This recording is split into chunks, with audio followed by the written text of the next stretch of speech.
인류 고대 문명의 발생지인 이집트를 한국이 구해내고 있다는 소식이 전해졌습니다. 이집트 최대 규모 신전으로 꼽히는 룩소르 라메세움 신전의 붕괴한 탐문을 한국 정부가 해체, 복원할 것으로 알려졌죠. 지난 23일 문화재청은 21일 이집트 카이로에서 국가유물 최고위원회와 이 같은 내용을 담은 양국 간 문화유산 교류 협력 양해각서를 체결했다고 밝혔습니다. 모스타파 와지리 국가유물 최고위원회 사무총장은 양해각서 체결에 앞서 20일 룩소르 카르나크 신전에서 열린 양국 문화유산 분야 고위급 회담에서 라메세움 신전 복원과 발굴되지 않은 투트모세 4세 신전 조사를 한국 정부에 요청했다고 문화재청은 전했는데요. 이집트 국가유물 최고위원회는 고고학 조사 발굴과 유물관리 업무를 총괄하는 차관급 정부기관입니다. 라메세움 신전은 나일강 서쪽에 있는 이집트 왕 람세스 2세의 신전으로 일부 유적만 전해지고 있는데요. 프랑스 국립과학연구원 지원을 통해 1990년부터 발굴조사와 유물복원이 진행 중입니다. 문화재청은 익산 미륵사지 석탑 등을 보수한 경험과 한국전통문화대학교의 인적 자원, 정보통신 기술을 활용해 2023년부터 라메세움 신전 탐문 전체를 복원하고 진입로를 정비할 계획이죠. 또 이집트 박물관, 콥트 박물관, 이슬람 예술박물관, 고고연구센터 등 이집트에 있는 박물관 연구소 6곳이 소장한 유물을 디지털 기술로 기록하고 데이터베이스를 구축하는 사업도 추진할 것으로 전해졌습니다. 양국은 불법 유출 문화재 환수와 고고학 발굴, 학술정보 인적 교류, 유네스코 세계유산 등재 분야에서도 협력하기로 했는데요. 특히 문화재청은 올해 6월 개최되는 세계유산위원회에서 가야고분군 등재에 대한 협조를 당부하였습니다. 문화재청 관계자는 지난해 이집트가 문화재 보호 보존에 대한 협정 체결을 요청한 것을 계기로 현지 조사를 거쳐 결실을 보게 됐다.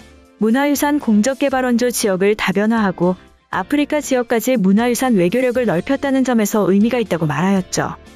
한편 이외에도 한국은 이집트 경제의 추축을 담당하는 인프라 사업에도 투자할 것이라는 소식이 전해졌습니다.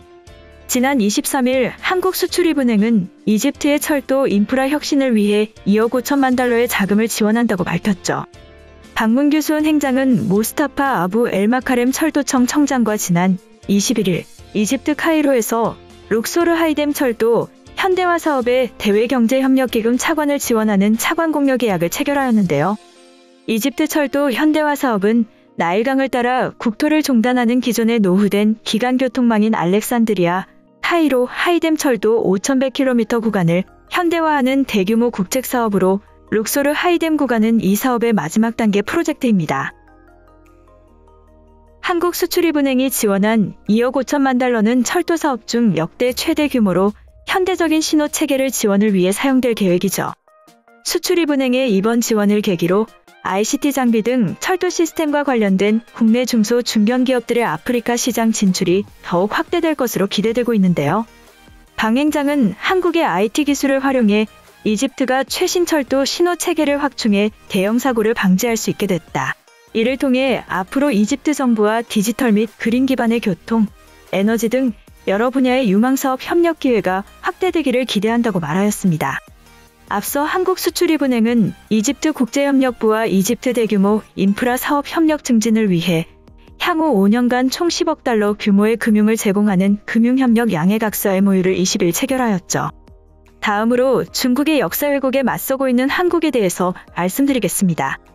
최근 중국은 한국 문화가 세계적으로 인기를 끌자 한국의 문화를 강탈하기 위해 음모를 꾸미고 있는데요. 이러한 상황에서 한국 전통문화 중 한복이 전 세계 패션의 중심 프랑스 파리에서 휘날리며 한국의 것을 전 세계에 알릴 것으로 전해졌습니다.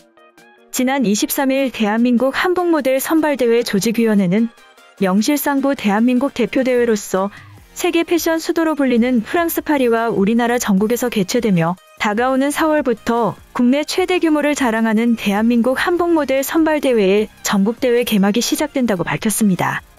대한민국과 프랑스에서 개최되는 2022 대한민국 한복 모델 선발대회의 총연출 및 총감독은 국제행사 전문가인 한문화외교사절단 정사무엘 단장이 맡았는데요. 2022 대한민국 한복 모델 선발대회는 올해 4월부터 7월까지 개최될 예정입니다. 본선대회는 각 지역별로 총 10회에 걸쳐 진행되며 본선에서 선발된 결선 진출자들은 7월 23일 인천 파라다이스 시티 호텔에서 최종 경합을 벌일 예정이죠. 최종 결선 수상자들에게는 1,000만 원의 상금과 해외대회 참여 및 항공, 숙박권 등의 보상과 다양한 수상 혜택들이 주어지게 됩니다. 더불어 최종 수상자들은 한 해 동안 한국을 대표하는 한복 모델로서 다양한 활동에 참여할 기회를 얻게 되는데요. 특히 세계 각국 수교기념 패션쇼와 같이 한복을 통한 문화외교 활동과 세계 이상 페스티벌, 웨딩 한복 트렌드쇼, 대한민국 드레스쇼에서 우리나라 대표 한복 모델로 활동하게 될 예정이죠.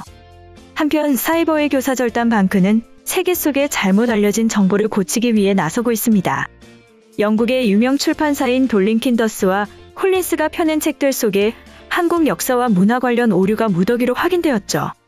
지난 23일 사이버 외교 사절단 방크는 DK와 콜린스 간행물 속 오류 내용 등을 조사한 결과를 내놓았는데요. 이에 따르면 DK가 2018년 출간한 세계의 역사 지도책 124쪽에는 313년의 고려, 백제 신라로 나뉘었으며 668년 신라가 고려를 멸망시키며 통일됐다고 서술되어 있는 것으로 전해졌습니다. 고구려를 고려로 잘못 표기한 것인데요. 또한 132쪽 몽골 시기, 179쪽 고려 후기, 226쪽 아편전쟁 시기 영토를 보여주는 지도에는 한반도 전체가 중국 땅으로 표시되어 있는 것으로 알려졌습니다. 이 지도책은 중고등학생 이상에게 권장하는 온라인 서점 아마존에서 역사공부 참고서, 역사지도 도서, 역사백과사전 총 3개 분야에서 인기도서 1위에 오르기도 한 유명한 책인데요. 후기만 해도 4,100개가 넘는 것으로 알려졌습니다.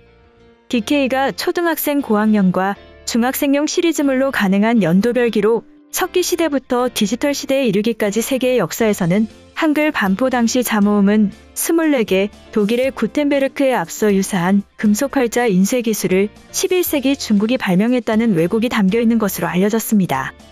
역시 같은 출판사가 2018년 출간한 어린이 일러스트레이션 역사책은 668년 신라의 삼국통일을 설명하면서 뜬금없이 태극기 이미지가 첨부돼 있고 고대 한반도 지도에서는 동해가 일본해로 표시되어 있는 것으로 전해졌죠.